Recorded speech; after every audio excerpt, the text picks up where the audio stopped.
Hello मेरे प्यारे दोस्तों, आप सभी को मेरे यूट्यूब चैनल कहानी का खजाना में स्वागत करती हूँ। आई होप आप सभी लोग खुश होंगे, स्वस्थ होंगे। चलिए दोस्तों, आज आप सबको मैं एक नई कहानी सुनाती हूँ। मम्मी की सहेली, जिन्हें मैं मौसी कहकर बुलाता हूँ, उनकी बेटी के साथ दोस्ती थी। हम दोनों शुरू से दोस्त की तरह रहते थे, खुलकर बातें करते थे। मेरा नाम आदित्य है। मैं एक साधारण तौर तरीके से रहने वाला लड़का था, पर मेरी लाइफ में ऐसे उतार चढ़ाव आए कि क्या बताऊं। मैं उस वक्त तक वो सब के बारे में कुछ नहीं जानता था। जब मैं कॉलेज में पढ़ाई कर रहा था, तब मेरे साथ मेरी मम्मी की सहेली दिव्या आंटी, यानी कि मौसी की बेटी भी पढ़ रही थी। हमारी उम्र बराबर की है, हमारे कॉलेज पास में ही थे, पर मैं कभी उनसे मिलने नहीं जाता था। हम दोनों में बहुत अच्छी दोस्ती थी। उसने मुझे अपनी एक सहेली को गर्लफ्रेंड बनाने में मदद भी की थी, लेकिन उनकी सहेली से मेरा रिश्ता ज्यादा समय तक नहीं चला था। जब मैं उनके घर गया था, तब थोड़ा कॉलेज में जाने के बाद जो मैच्योरिटी आती है ना, उसकी वजह से मैं खुद में ही मस्त रहने लगा था। दोस्तों, थोड़ा सा समय निकाल कर इस कहानी को अंत तक जरूर सुने। दोस्तों, आप लोग चैनल को सब्सक्राइब करना भूल जाते हैं। दोस्तों, आप सबसे रिक्वेस्ट है कि चैनल को एक सब्सक्राइब करें और वीडियो को एक लाइक करें। दोस्तों, आप लोगों की एक लाइक और सब्सक्राइब से बहुत ही मोटिवेशन मिलती है कि हम ऐसे ही कहानियां आप सबके समक्ष प्रस्तुत कर पाएं। दोस्तों, हम बहुत ही मेहनत से कहानी लिखते हैं। आशा करती हूँ कि यह कहानी आप सबको पसंद आएगी। चलिए अब कहानी में आगे बढ़ते हैं और आपको यह कहानी सुनाते हैं। उसके साथ पहले जैसी बातें भी नहीं कर रहा था, तो उसने मुझसे पूछ लिया, क्या हुआ है तुम्हें? तुम पहले जैसे नहीं रहे। मैं उसे यूं ही बता दिया कि कॉलेज की टेंशन की वजह से ऐसा हो रहा है। उस वक्त मैं उसकी आंखों में कुछ अलग सी चमक देखी थी। दरअसल सुबह उसने मेरे मोबाइल पर ऐसा कुछ देख लिया था जो नहीं देखना चाहिए था। वह मुझ पर नजर रखी थी। मैंने एक बात नोटिस किया कि वो दुपट्टा नहीं ले रही थी। वो बार बार किसी न किसी बहाने से मेरे पास आ रही थी। झाड़ू लगाने से खाना परोसने में तक वह मेरे आगे पीछे ही घूम रही थी। और जब नीचे झुकी तो उसका दिख रहा था। उस वक्त उसे देखकर मैं पागल हो गया था, पर तब मुझे वह सब गलत लगा था। फिर बाद में जब मैं अपने घर गया तो बार बार मुझे उसका चेहरा ही नजर आ रहा था। कुछ ही समय में मैं उसे पाने के लिए पागल हो गया था। हर बार मैं उसके ही याद में तकिए के सहारे सो जाता था। कुछ दिन बीतने के बाद जब हम कॉलेज गए, तो मैं उसे दोबारा मिलने लगा। हमेशा कुछ न कुछ बहाना बनाकर साथ रहने लगा और बस उसे देखने लगा। पर इतनी मेहनत के बावजूद कुछ खास फर्क नहीं हुआ। ना ही उसने सिग्नल दिया है। मैं कुछ नहीं कर पाया। फिर एक दिन मैंने उसे घूमने के लिए मना लिया। हम दोनों मेरे बाइक में चले गए। जब हम बाइक पर जा रहे थे तो सड़क पर बहुत भीड़ थी और मैं बार बार ब्रेक का इस्तेमाल करने लगा, मगर इसमें उसने कुछ नहीं कहा। हम दोनों ने पिज्जा खाया और एक फेमस होटल में कॉफी पीने चले गए। वहां जब मैं अपने दोस्त के सामने बैठा था तो वह कुछ झुककर मोबाइल में देख रही थी। मैं बार बार उसे ही देखने लगा। उसने भी मेरी नजरों का पीछा किया, पर वह कुछ नहीं बोली। फिर जब मैं घर पर था तो उसके साथ चैट करने लगा व्हाट्सएप पर। दरअसल हमारे यहाँ एक प्रोग्राम था, मैं उसे उसी के बारे में बता रहा था।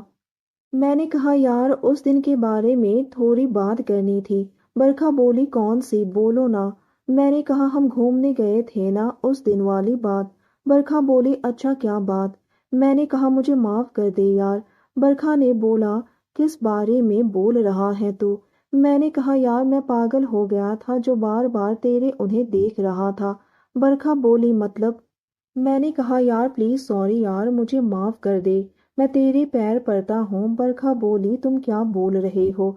मैंने कहा, यार वही जो कॉफी पीते वक्त देख रहा था। प्लीज यार, आई एम रियली सॉरी यार। बरखा बोली, तो वो? मैंने बोला, प्लीज यार माफ कर दे। बरखा की तरफ से कोई रिप्लाई नहीं था। मैंने कहा, प्लीज यार, आई एम सॉरी यार। बरखा बोली, हाँ ठीक है। मैंने कहा, यार प्लीज प्लीज सॉरी। बरखा बोली, कहा ना ठीक है। पर पता है उस दिन मुझे बहुत डर लग रहा था। मैंने कहा, मैं मर जाऊंगा यार। ऐसा कुछ मत बोल, गलती हो गई थी, मुझे प्लीज माफ कर दे। बरखा बोली ओके। उसने मुझे ब्लॉक कर दिया। मैं तो एकदम से शॉक्ड हो गया। 2 महीने तक मैं ब्लॉक रहा था। फिर एक दिन उसी का कॉल आया। बरखा बोली कॉलेज आई हूँ, कब से मिलने नहीं आया तो आ जा, मैं कॉलेज के सामने खड़ी हूँ। मैंने कहा ओके। मैं उसे मिलने गया। हम दोनों ने करीब 1 घंटे तक बातें की, पर मुश्किल से मैं उससे नजर मिला पा रहा था। बाद में ऐसे ही 2 महीने निकल गए। फिर एक दिन उसी ने कॉल किया और कहा कि घूमने चलते हैं। बारिश का मौसम था। मैंने पूछा कहाँ जाना है, तो वह बोली कहीं बाहर चलते हैं, वाटरफॉल वगैरह देखने के लिए। मैंने कहा ठीक है। मैं पहले वाली बात को अभी तक नहीं भूला था, पर पता नहीं वह क्यों इतना फ्री होकर बात कर रही थी। फिर अगले दिन हम दोनों चल दिए। हम 4 लोग थे, वो, उसके 2 दोस्त और मैं। वह एक बाइक पर थे। हमें निकलते हुए अभी आधा घंटा ही हुआ था कि बारिश शुरू हो गई। मैंने पूछा रुकना है क्या? वह बोली नहीं, आज भीगना है मुझे, चलो। उसके दोस्त रुक गए। हम आगे चल दिए। थोड़ा आगे जाने के बाद मुझे महसूस हुआ कि वह मुझसे चिपक कर बैठी है। मैं थोड़ा आगे हो गया, वह और आगे हो गई। फिर मैं थोड़ा और आगे हुआ, वह फिर से आगे आने लगी। मैंने कहा थोड़ा पीछे को हो जा। वह कुछ नहीं बोली। 10 मिनट तक चुप थी। बाद में वह फिर से चिपक गई। इस बार मैंने कोई रिएक्शन नहीं दिया। मैं वैसे ही बैठा रहा। उन्हें पाने की चाहत तो मुझ में भी थी, पर मन में डर बहुत था, इसलिए चुप था और कुछ कर नहीं पा रहा था। फिर कुछ ही मिनट के बाद मैं बोल पड़ा, यार क्या कर रही है, इतना क्यों चिपक कर बैठी है? उसने कहा अरे थोड़ी ठंड लग रही थी। मैंने कहा अच्छा ठीक है। मुझे उसके स्पर्श बहुत ही अच्छे महसूस हो रहे थे और करंट सा दौड़ रहा था, तो बॉडी में हलचल तो होनी ही थी। फिर मैंने कुछ नहीं किया। हम दोनों घूम कर वापस आ गए। उसने मुझे उसी होटल में ले जाने को कहा जहां हम पिछली बार गए थे, और वो सब देखने की घटना घटी थी। उस दिन इससे ज्यादा कुछ खास नहीं हुआ। 10 दिन बाद उसका बर्थडे था, तो मैंने रूम पर ही सेलिब्रेट करने का प्लान बनाया था। मेरा भाई और वो, ऐसे ही हम 3 लोग थे। सेलिब्रेशन हुआ, भाई को कॉल आया तो वह केक खिलाकर बाहर चला गया। मैंने भी उसे केक खिलाया और भाई ने पहले ही बरखा के चेहरे पर केक लगाया था। बरखा वो सब साफ करके बाथरूम से बाहर आई कि तब मैंने देखा कि अभी ठीक से साफ नहीं हुआ है। मैंने उसे बताया कि अभी ठीक से साफ नहीं हुआ है। उसने कहा तू ही साफ कर दे। दोस्तों, कहानी अच्छी लगी है तो चैनल को एक सब्सक्राइब करें और बेल आइकन को जरूर दबाएं, ताकि सबसे पहले अपडेट आपको ही मिले। मैं साफ करने लगा। उसके बालों में और कानों के पीछे भी थोड़ा लगा था, तो मैंने हटा दिया, पर पता नहीं क्या हुआ। जैसे ही कान के पीछे का निकालने लगा, वह मेरी तरफ नशीली आंखों से ऐसे देख रही थी मानो अभी किस कर देगी। लेकिन पहन कौन करे, इसी में मामला रह गया। और तभी भाई आ गया। आग दोनों तरफ से लगी थी, वह चिंगारी किसकी तरफ से होगी यह पता नहीं था।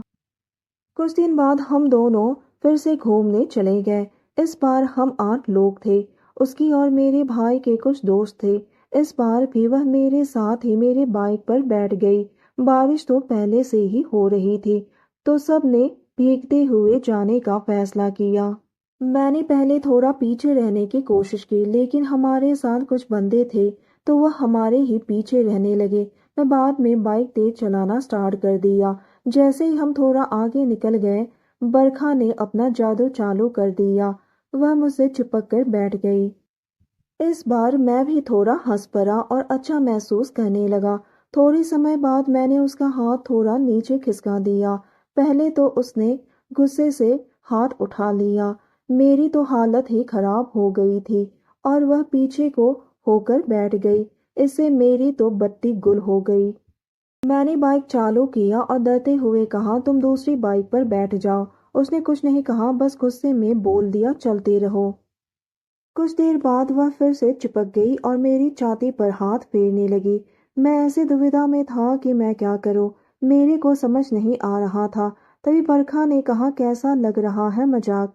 मैं एकदम शॉक था। बरखा बोली अरे बाबा, मैं मजाक कर रही थी। सॉरी यार। मैंने कहा बरखा ये कोई मजाक होता है? आज तो मैं गया था काम से, वह बोली, अरे नहीं यार, यह सब उसी दिन हो जाता। मैंने कहा, कब, किस दिन? वह बोली, मेरे बर्थडे के दिन। अगर भाई अंदर ना आता तो मैं तुम्हें किस करने ही वाली थी। मैं एकदम से खुश हो गया और बोला, कोई बात नहीं, इंतजार का फल मीठा होता है। बरखा बोली, अच्छा सुनो ना, मुझे अभी किस करना है चलती बाइक पर। मैंने कहा, चलती बाइक पर कैसे करेंगे, पागल है क्या? बरखा बोली, मैं कुछ नहीं जानती, मुझे करना है मतलब करना है। मैंने कहा, अच्छा ठीक है, रुक जरा सोचते हैं। मैंने कहा, तू एक काम कर, तू मेरी बाइक के सामने आ जा और मैं बाइक थोड़ा स्लो कर देता हूँ। उसने वैसा ही किया और उसने तभी एकदम से अचानक से मुझे किस किया। तभी पीछे दूर उसे बाइक आती दिखी तो उसने मुझसे कहा। मैंने झट से अपनी बाइक रोकी और उतर गए। हमारे दोस्त हमारे पास आ गया तो उन्हें बताया कि मुझे वॉशरूम जाना था इसलिए रुके थे। जब वह सब आगे चले गए तो बरखा बोली, सुन यार, अब रहा नहीं जा रहा है। मैंने कहा, पगली, मैं तो कब से तैयार हूँ। बरखा बोली, अच्छा। मैंने उसे बोला, इसके लिए तो रूम पर जाना होगा। फिर हम दोनों भी वापस आ गए। मेरे भाई को कुछ काम था तो उसको अर्जेंट जाना पड़ा। वैसे ही हम भीग कर आए थे। मुझे गर्म पानी से नहाना था तो मैं बाथरूम में चला गया और जानबूझकर दरवाज़ा खुला रखा। वह पीछे से आ गई और उसने मुझे पीछे से ही अपनी बाहों में भर लिया और मैंने उसे खींचकर अपनी ओर कर लिया। मैंने उसे किस कर दिया। वह मेरा साथ दे रही थी। अब मेरा भी मूड बन रहा था। हम दोनों तो बस अपने काम में लग गए। पूरा बाथरूम उसकी सिसकारियों से गूंज उठा। मेरी तो बदन में जैसे करंट ही लग गया था। हम दोनों बहुत ही खुश हो गए। कुछ समय बाद भाई आ गया। फिर जब भी हमारा मन होता और रूम पर कोई नहीं होता तो रूम में सिर्फ मीठी आवाज ही गूंजती थी। तो दोस्तों, यह कहानी सुनने के बाद आप सबकी क्या राय है, हमें कमेंट करके ज़रूर बताइए और साथ ही इस वीडियो को एक लाइक करें, चैनल को एक सब्सक्राइब करें और नोटिफिकेशन बेल को भी ज़रूर दबाएं ताकि अगली अपडेट सबसे पहले आपको मिले। दोस्तों, आपकी एक लाइक और सब्सक्राइब से बहुत ही मोटिवेशन मिलती है कि हम ऐसे ही कहानियाँ आप सबके समक्ष प्रस्तुत कर पाएं। आप सबने अपना कीमती समय निकाल कर इस वीडियो को सुना, इसके लिए आप सभी को धन्यवाद करती हूँ। धन्यवाद दोस्तों।